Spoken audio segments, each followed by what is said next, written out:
Good morning friends, आप सभी का श्री कृष्णा क्लासेस कादीपुर के यूट्यूब चैनल पे एक बार फिर से स्वागत है। आज हम आप सबके बीच में 16 जनवरी 2025 के करंट की प्रश्नों की श्रृंखला को डिस्कस करेंगे। सबसे पहले कल के प्रश्नों का क्विक रिवीजन करेंगे, उसके बाद आज के प्रश्नों की श्रृंखला को डिस्कस करेंगे। इससे पहले अगर आप चैनल पर नए हैं तो चैनल को सब्सक्राइब करें, वीडियो पसंद आई तो लाइक करिए, ज़्यादा से ज़्यादा लोगों के पास शेयर करिए और अगर कमेंट में कोई शिकायत और सुझाव हो तो आप लिख सकते हैं। चलिए शुरू करते हैं। सबसे पहले कल के प्रश्नों का क्विक रिवीजन करते हैं। तो हाल ही में भारतीय मौसम विभाग का 150वां स्थापना दिवस कब मनाया गया? तो 14 जनवरी। हाल ही में भारत और किस देश ने अपराध मुक्त सीमा सहयोग पर चर्चा किया है? तो भारत और बांग्लादेश। हाल ही में प्रयागराज के महाकुंभ में कलाग्राम का उद्घाटन किसने किया? तो केंद्रीय मंत्री गजेंद्र सिंह शेखावत। हाल ही में किसे AFI यानी एथलेटिक फेडरेशन ऑफ इंडिया की नवगठित एथलीट आयोग का अध्यक्ष चुना गया? तो अंजू बाबी जॉर्ज। हाल ही में multi layering clothing system him कवच किसने डिजाइन किया? तो इसका जवाब हो जाएगा DRDO। हाल ही में 5G use case test lab का उद्घाटन कहाँ किया गया? तो रांची, जो कि झारखंड की राजधानी है। पृथ्वी पर अब तक का सबसे गर्म वर्ष कौन सा रहा? तो 2024। हाल ही में गान नगाई उत्सव किस राज्य में मनाया गया? तो मणिपुर। पहले अंतर्राष्ट्रीय उत्तराखंडी प्रवासी सम्मेलन का उद्घाटन कहाँ किया गया? देहरादून। हाल ही में आयुष्मान जन आरोग्य योजना लागू करने वाला 35वां राज्य कौन सा बना? उड़ीसा। ठीक है, ये रहे हमारे कल के दिन के प्रश्न। आप सभी ने कल का वीडियो यदि नहीं देखा है तो जाकर के प्लेलिस्ट से देख सकते हैं। चलिए शुरू करते हैं आज के प्रश्नों की श्रृंखला को। तो आज के दिन का हमारा पहला प्रश्न है, हाल ही में भारतीय सेना दिवस कब मनाया गया?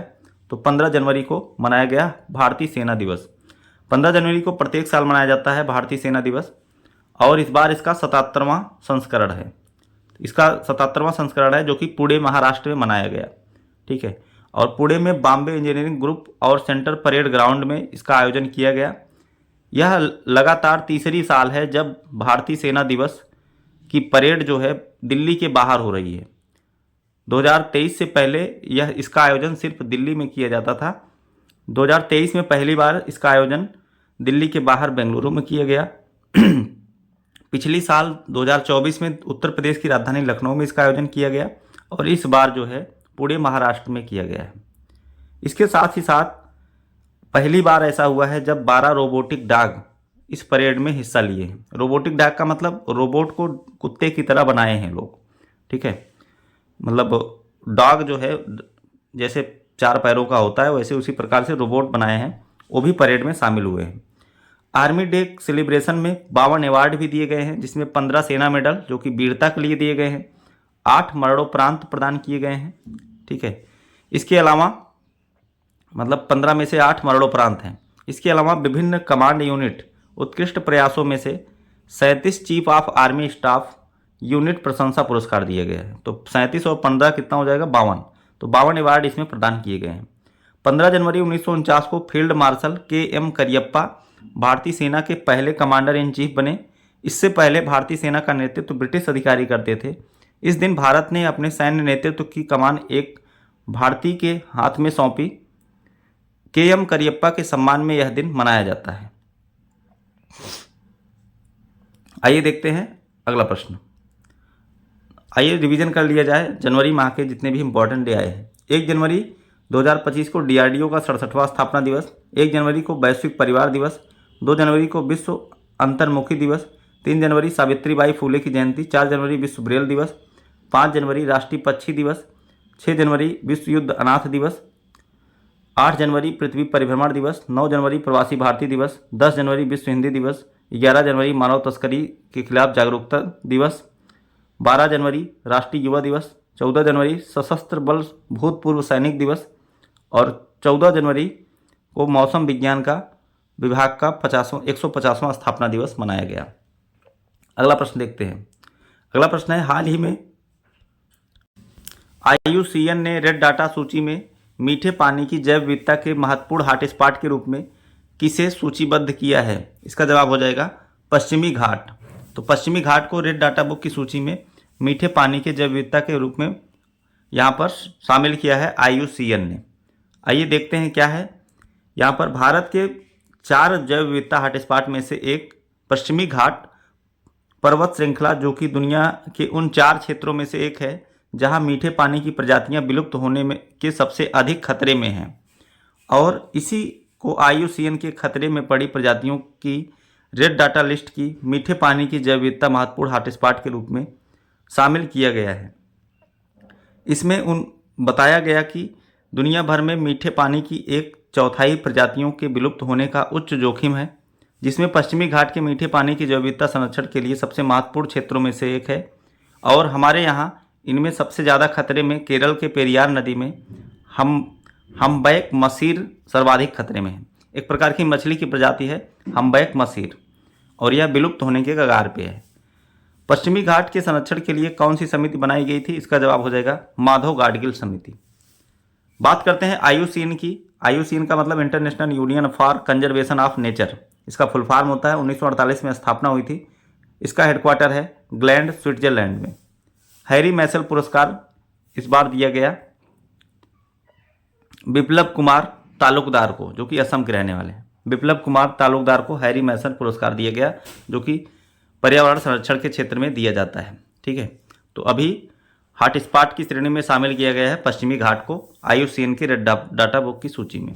आइए देखते हैं अगला प्रश्न। कौन चांद से पृथ्वी के चुंबकीय आवरण का अध्ययन करने के लिए लेक्सी मिशन लॉन्च करेगा? इसका जवाब हो जाएगा नासा। तो लेक्सी का मतलब लूनर एनवायरनमेंट होलियोस्फेरिक एक्सरे इमेजर, यह जो है लॉन्च किया जाएगा नासा के द्वारा। यह जो है चांद से पृथ्वी की चुंबकीय आवरण का अध्ययन करने के लिए लॉन्च किया जाएगा। नासा का यह मिशन पृथ्वी को सोलर रेडिएशन से बचाने वाले मैग्नेटिक फील्ड की पहली वैश्विक तस्वीर लेगा। फ्लोरिडा से यह नासा के कैनेडी स्पेस स्टेशन से लॉन्च किया जाएगा। यह मिशन इस बात का पता लगाएगा कि हमारे ग्रह अंतरिक्ष के मौसम सूर्य द्वारा संचालित अंतरिक्ष की स्थितियों में कैसे प्रतिक्रिया करते हैं। तो नासा की बात की जाए तो नेशनल एरोनॉटिक्स स्पेस एडमिनिस्ट्रेशन, इसकी स्थापना 1958 में, हेडक्वार्टर इसका वाशिंगटन DC में। मोटो है इसका for the benefit of all. इसके एडमिनिस्ट्रेटर हैं वर्तमान में बिल निल्सन। वर्तमान में इसका अगर बात किया जाए तो अध्यक्ष कौन है? Bill Nelson. ठीक है, नासा के। अगला प्रश्न देखते हैं। शायद अभी नासा के चेयरमैन चेंज हुए हैं, आप लोग कमेंट बॉक्स में बताएंगे नासा के वर्तमान में कौन जो है एडमिनिस्ट्रेटर नए बने हैं। कमेंट बॉक्स में बताएं, इसको मैंने पढ़ाया है आपको। अगला प्रश्न देखते हैं। हाल ही में केंद्र सरकार ने किसे नेशनल हल्दी बोर्ड का पहला अध्यक्ष नियुक्त किया? इसका जवाब होगा पल्ले गंगा रेड्डी।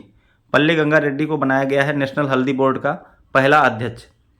केंद्रीय वाणिज्य युवा उद्योग मंत्री पीयूष गोयल ने हल्दी के नए उत्पादों के विकास और रिसर्च के लिए नेशनल हल्दी बोर्ड लॉन्च किया और पल्ले गंगा रेड्डी को पहला अध्यक्ष घोषित किया। यह बोर्ड महाराष्ट्र, तमिलनाडु, आंध्र प्रदेश, तेलंगाना, मध्य प्रदेश, मेघालय सहित 20 राज्यों में हल्दी किसानों के कल्याण के लिए विशेष ध्यान देगा। इस बोर्ड का मुख्यालय तेलंगाना में होगा। बात करते हैं हल्दी की, तो कंधमाल हल्दी की GI टैग मिला है। यह उड़ीसा की हल्दी है। हल्दी के सबसे बड़े उत्पादक राज्यों में महाराष्ट्र, तेलंगाना, कर्नाटक और तमिलनाडु है। हल्दी का वैज्ञानिक नाम होता है कर्क्यूमा लोंगा। हल्दी पौधे के भूमिगत तने का रूपांतरण है। ठीक है, पूछा जाएगा हल्दी किसका रूपांतरण है? जड़ का, तना का, पत्ती का, फूल का? तो बताएंगे आप भूमिगत तने का। हल्दी में करक्यूमिन नामक एक रसायन होता है जो सूजन को कम करता है। ठीक है, सूजन मतलब जब कोई चोट वोट लगती है, किसी को स्वेलिंग हो जाती है, तो सूजन को कम करता है और हल्दी को पीला रंग प्रदान करता है। तो किसके कारण होता है? करक्यूमिन के कारण होता है। इसको आपको ध्यान में रखना है। अगला प्रश्न देखते हैं। हाल ही में ICC player of the month दिसंबर माह के लिए 2024 के लिए किसे चुना गया? तो जसप्रीत बुमराह। और महिला श्रेणी में चुना गया है एनाबेल सदरलैंड, जो कि ऑस्ट्रेलिया की हैं। ठीक है, तो महिला में एनाबेल सदरलैंड और पुरुष में इंडियन बॉलर हैं जसप्रीत बुमराह। इन दोनों को ICC player of the month चुना गया है 2024 में दिसंबर माह का। ठीक है, अब बात करते हैं ICC की, तो इंटरनेशनल क्रिकेट काउंसिल इसका फुल फॉर्म होता है। इसका हेडक्वार्टर दुबई में है और इसकी स्थापना 1909 में। CEO हैं जो फ्लार्डिस, जो कि ऑस्ट्रेलिया के हैं। चेयरमैन जय शाह हैं, जो कि अपने इंडिया के हैं। अभी हाल ही में इसके अध्यक्ष बने हैं। ICC हॉल ऑफ फेम में शामिल होने वाली प्रथम भारतीय महिला डायना एडल्जी हैं और दूसरी बनी है नीतू डेविड। ठीक है, अभी ये करंट में, इसको आपको ध्यान में रखना। तो डायना एडोलजी जो कि पहली भारतीय महिला थी जिन्होंने हॉल ऑफ फेम में जगह बनाई थी। आइए देखते हैं नेक्स्ट प्रश्न। अगला क्वेश्चन है, हाल ही में किसने स्पेनिश सुपर कप का खिताब जीत लिया है? इसका जवाब होगा FC Barcelona. Barcelona football club, FC का मतलब फुटबॉल क्लब। तो स्पेनिश सुपर का खिताब जीता है बर्सिलोना फुटबॉल क्लब ने। यह एक फुटबॉल से संबंधित गेम होता है, स्पेनिश सुपर कप। तो स्पेनिश सुपर कप 2025 जिसका आयोजन जेद्दा में किया गया, सऊदी अरब में, इसको जीता है एफसी बर्सिलोना ने। यह 15वीं बार इसका खिताब जीता है बर्सिलोना। हारा है रियल मैड्रिड। ठीक है, स्पेन का यह फुटबॉल क्लब है रियल मैड्रिड, इसको हरा करके एफसी बर्सिलोना ने जीत लिया है। अगला प्रश्न देखते हैं।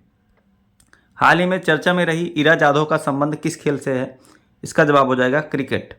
तो इरा जाधव 14 वर्ष की हैं, जो अभी अंडर 19 क्रिकेट में 13 शतक बनाने वाली पहली भारतीय क्रिकेटर बन गई हैं। 13 का मतलब लगा जो है, इन्होंने एक साथ 346 रन बनाए हैं। ठीक है, उन्होंने मुंबई के लिए खेलते हुए मेघालय के खिलाफ अंडर 19 वुमेन ओडीआई ट्रॉफी में 346 रन बनाए।